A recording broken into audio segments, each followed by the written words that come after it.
You have everything you thought you wanted. A stable job, a comfortable home, good people around you. Yet, a persistent ghost lives in your machinery. A feeling of subtle but constant unease. A sense that you should be somewhere else, doing something more. This is not ambition. It's a psychological itch you can never quite scratch. It's the background hum of what's next. The inability to be fully present in your own life. This inner restlessness is the modern malaise. A silent epidemic of disquiet that drives endless scrolling, impulsive decisions, and a haunting feeling of missing the point. Let's uncover why your mind refuses to settle, and what this nagging feeling is desperately trying to tell you. Your brain is an ancient artifact, trying to navigate a digital world. It is wired for novelty, for exploration, and for solving immediate survival problems. Modern life offers curated comfort and repetitive routine, starving this primal drive. The inner restlessness you feel is your biology's. Brute. It is a hunter-gatherer mind trapped in a cubicle, a system built for responding to acute physical threats, now flooded with abstract chronic anxieties. This mismatch creates a low-grade psychic friction, a sense that you are meant for a different kind of life, one with clear physical challenges and tangible rewards, not endless emails and existential questions. Paradoxically, freedom can be the cage. When every path is open, every lifestyle is visible online, and every possible version of you seems attainable.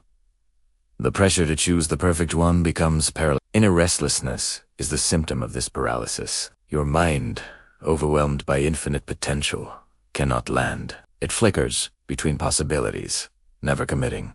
Because commitment means closing doors. This condition, called the paradox of choice, turns your life into a perpetually open browser tab. You are haunted by the ghosts of all the lives you're not living, and the quiet anxiety that the one you have chosen is the wrong one. Within you exists a shadow self, the person you could have been had you made different choices. This unlived life is not dead.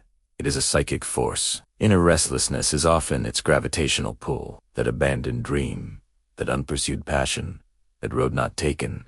They exert a quiet, constant pressure on your conscious life. You may be living life A, but life B, C, and D are still breathing in your unconscious, creating a low-grade sense of dissonance. The feeling is not that your current life is bad, but that it is incomplete, that a vital part of you is waiting in the wings, and its waiting feels like an itch in your soul. Sometimes, restlessness is not a call to action, but a flight from emotion.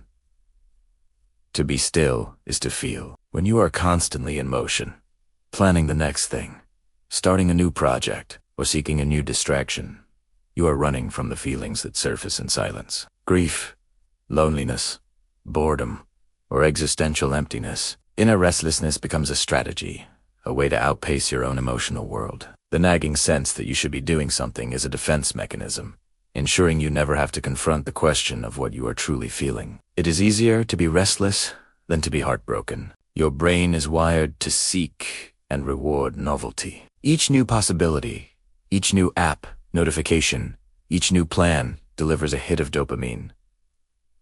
Inner restlessness is the hunger for this hit. You become addicted to the anticipation of something new, mistaking this biochemical craving for a meaningful calling. The quiet contentment of the familiar cannot compete with the buzz of the unknown, so you stay in motion, chasing the next potential source of interest, leaving a trail of half-finished projects and shallow engagements. This loop teaches your brain that satisfaction is always just over the next hill, making it impossible to settle on the fertile ground where you currently stand. At its core, inner restlessness can be a spiritual symptom, a feeling of being disconnected from a sense of purpose or meaning larger than yourself. In a secular, material world, we are taught to seek meaning in achievements, possessions, and status.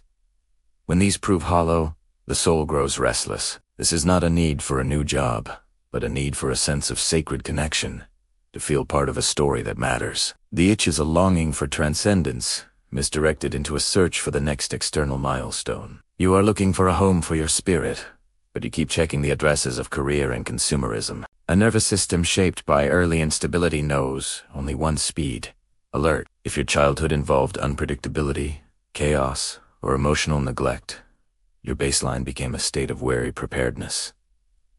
Now, in a safe adult life, calm feels wrong. Your inner restlessness is the echo of that old alarm. It is your psyche's familiar, dysfunctional way of staying ready for the next disruption. Peace is interpreted as the calm before the storm, so you unconsciously create low-grade storms through drama or constant busyness to make your external reality match your internal, traumatized wiring. You are restless because safe stillness is a foreign language. A quiet, terrifying thought fuels much of our restlessness.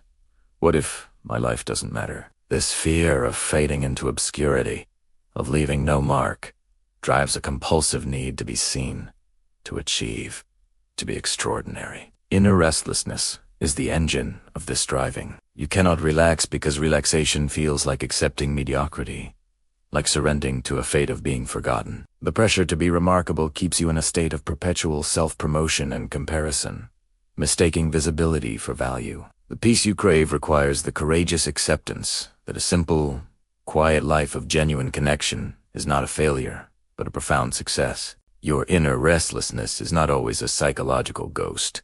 Sometimes it is a somatic signal. A body craving movement, nature, or different nourishment will send its message as a general sense of unease. We misinterpret this physical need as an existential one. The urge to move, to change scenery, to break routine, might be your physiology begging for a walk, not your soul begging for a new life. When you feel that agitated pull, ask your body first. Have you moved today? Have you breathed fresh air? Inner restlessness is often the mind's translation of the body's simple, unmet cries for vitality. Social media has turned the entire world into your neighborhood. You are no longer comparing yourself to a few peers, but to the curated highlight reels of millions. This creates a permanent, low-grade sense of being behind. Your inner restlessness is fueled by this distorted benchmark. You see someone traveling, succeeding, or creating, and your own life feels static. In contrast, the constant influx of others' milestones makes your own pace feel inadequate. This isn't a call to action. It's the anxiety of artificial competition. Your spirit isn't restless. It's overwhelmed by a global performance it never auditioned for. Human beings are rhythmic creatures, with cycles of effort and rest, engagement and withdrawal. Modern life, with its constant demands and artificial light, bulldozes these natural pulses. Inner restlessness is the dissonance of a life out of rhythm. You are trying to sprint a marathon. Your psyche knows it needs fallow periods, quiet seasons of integration, but the world demands endless summer. The nagging feeling is your innate wisdom protesting the unnatural, linear grind. It is not that you need to do more, but that you need to oscillate, to honor the essential tempo of building and releasing that defines all healthy systems. Many harbor a hidden belief that there is one perfect passion, one soulmate, one divine purpose that will make them feel complete. Inner restlessness is the exhausting search for this mythical key. You try hobbies, relationships, and careers, only to discard them when the initial glow fades and the familiar unease returns. This cycle persists because you are seeking an external solution to an internal condition. The completeness you crave is built through integration of all your parts, not discovered in a single perfect external source. The restlessness will continue as long as you believe wholeness is something to find, rather than something to slowly, patiently cultivate within. We have eradicated boredom with a constant stream of digital distraction.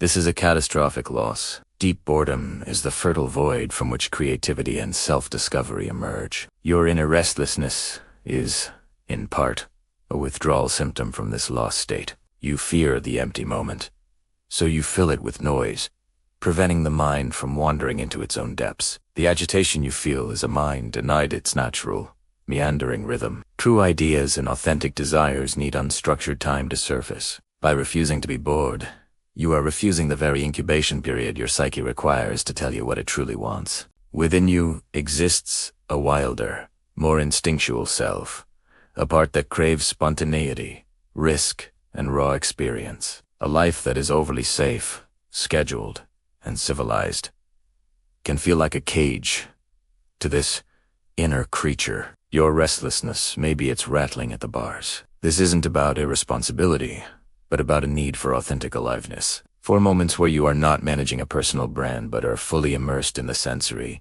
unpredictable world. The itches are called to invite a little respectful wilderness back into your life, to make space for the part of you that doesn't fit neatly into a productivity spreadsheet. Your inner restlessness can be a moral alarm. It arises when there's a gap between your deeply held values and your daily actions.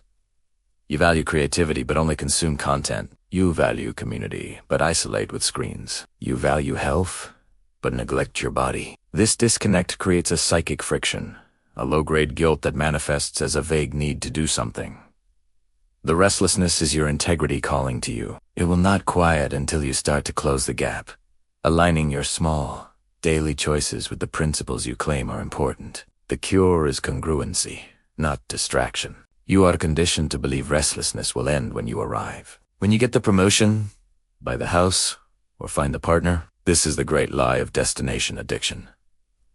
Achievement only changes the scenery, not the inner weather. The restlessness simply attaches itself to a new future goal. You are chasing a finish line that does not exist. This cycle persists because you are trying to solve a problem of being with a strategy of getting. The peace you seek is found in the quality of your attention in the present, not in the checklist of a future you will never truly inhabit. To quiet the restless mind, you must practice the opposite, deliberate containment. This means choosing a single activity, a single conversation, or a single place, and committing your full attention to it for a set period.